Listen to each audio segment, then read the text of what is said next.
Yeni yeni yan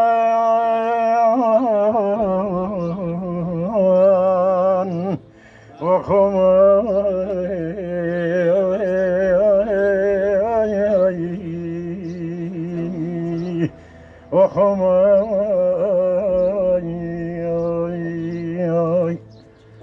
o gene çok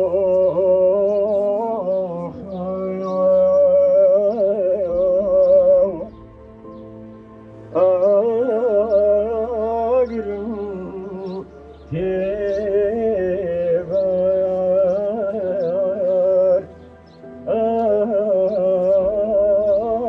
atu